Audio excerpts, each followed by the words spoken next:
शुमाली हिंदुस्तान की दूर दराज पहाड़ियों में एक ऐसी जगह मौजूद थी जो दास्तानों और सरगोशियों में घिरी हुई थी।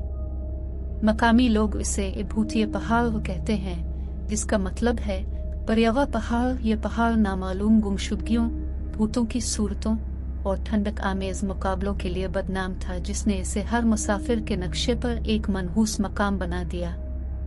5 दोस्तों मुहिम जोई और नामालूम को तलाश करने के शौकीन ने उत्तराखंड, हिंदुस्तान के पहाड़ी इलाकों की सैर करने का फैसला किया।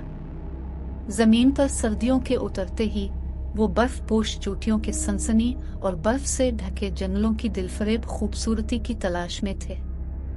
अर्जुन, रानी, समीर, मेरा और किरण अपने सफर पर रवाना हुए। उनकी किराए की एसयूवी से उनकी हंसी गूंज रही थी जब वो घूमती हुई सड़कों पर तशरीफ ले गए।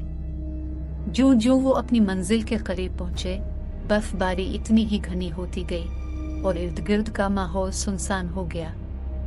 देवदार के दरख्त बर्फ का एक भारी बोझ उठाए हुए थे, लंबे लंबे साए डाल रहे थे जो राज की सरगोशियां करते दिखाई दे रहे थे। खौफनाक खामोशी और जंगल की धुंधलापन ने उनके जोश में इजाफा किया।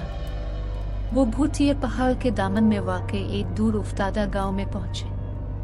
देहातियों ने उन्हें पहाड़ के आसपास की कहानियों, खोई हुई रूहों की कहानियों और रात भर जाने वाली खौफनाक चीखों के बारे में खबरदार किया।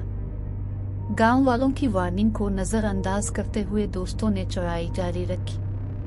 वो दरख्तों के दरमियान छुपे एक लावारिस केबन में पहुंचे। इनमें सबसे ज्यादा मुहिम जोई करने वाली मेरा ने मशवरा दिया कि वो वहां रात गुजारे। उनकी मंजिल सिर्फ चंद घंटों की दूरी पर है। केबन खस्ता हाल था, इसकी लकड़ी की दीवारें सख्त सर्दी में कड़क रही थी।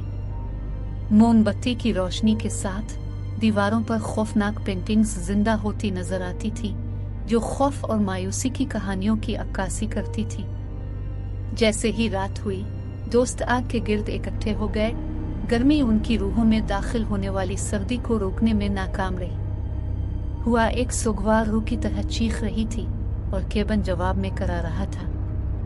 खामोशी में उन्होंने हल्की सी सरगोशियां सुनी जो तकरीबन नाकाबिल समात थी, जैसे कोई कुछ बाहर छप गया हो। रानी, जो इस ग्रुप की सबसे ज्यादा तवहम परस्त थी, कांपती हुई अपनी माला की माला को जकड़ लेती थी। क्या तुमने वो सुना? इसने सरगोशी की। दूसरों को सुनने के लिए दबाव डाला और उन पर खौफ का एहसास महसूस किया। घंटे गुजर गए और केबन का माहौल जाबिराना हो गया। साए दीवारों पर नाच रहे थे, अजीब शक्लें बना रहे थे। मेरा का तजस्सुस इससे बेहतर हो गया और वो बाहर निकल गई, सिर्फ एक बेचैन नजर से मिलने के लिए। एक पारबासी शख्सियत फटे हुए लिबास में मलबूस बर्फ में से सरक रही थी। उसकी खोखली आंखें इस पर जिमी हुई थी।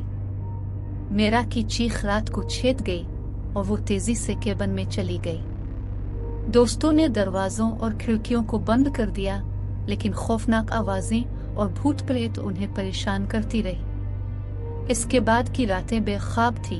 इनकी हवास बाख्ता थी क्योंकि भूतिया पहाड़ की रूहें उन्हें अजियत देने का इरादा रखती थी। नामालूम जुबान में सरगोशियां, हड्डियों को ठंडा करने वाला लम्स और परेशान कुन चीखें केबन में गूंज रही थी, उन्हें पागलपन के दहाने पर ले जा रही थी।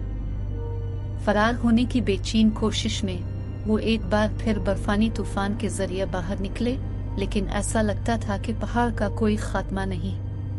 थके हारे और परेशान होकर वो केबन में वापस आए, ये समझते हुए कि वो एक खौफनाक ख्वाब में फंसे हुए हैं। दिन हफ्तों में बदल गए। इनकी रसद कम होती जा रही थी और उनकी उम्मीद कम होती जा रही थी। जैसे ही दोस्त इकट्ठे हो गए, इनके चेहरे पीले और गुस्से में पड़ गए। वो मदद नहीं कर सकते थे, लेकिन महसूस नहीं कर सकते थे कि वो भूतिया पहाड़ के खौफनाक अफसानों का हिस्सा बन गए हैं। उन्होंने पहाड़ की जालिमाना ताकत को कम समझा था और उनका खौफ उनकी संगीन किस्मत को कबूल करने में बदल गया। प्रीतोदित माउंटेन पर मौजूद प्रीतोदित केबन ने अपने राजों को मजबूती से थाम रखा था। बर्फानी खाई में भौती सरगोशियों के सिवा कुछ नहीं छोड़ा था। اگلی غیر مشکوک روحوں کے اس کی دہلیز کو پار کرنے اور خوف کی کبھی نہ ختم ہونے والی سردیوں کی طرف سے نگل جانے کا انتظار کر رہی تھی۔